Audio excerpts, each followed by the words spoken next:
So, kala ko nakaligtas na tayo rito. Binili pa naman natin sa Ford mismo.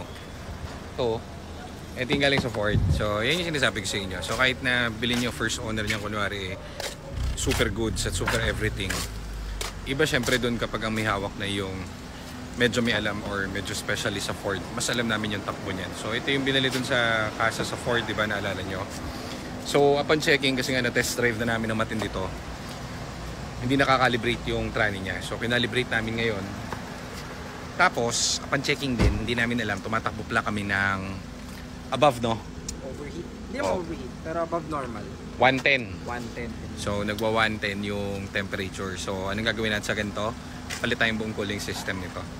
Yun lang naman yung mga napansin natin. So, eventually, syempre kami, alam namin yung tamang takbo, alam namin yung tamang timpla, tamang andar niya. Parang ganun. So, mas kabisado natin. So, kahit na galing to dun sa very goods pa, mas magiging okay pa to kung galing sa atin yung unit. So, ayan, abangan nyo to, Ford EcoSport.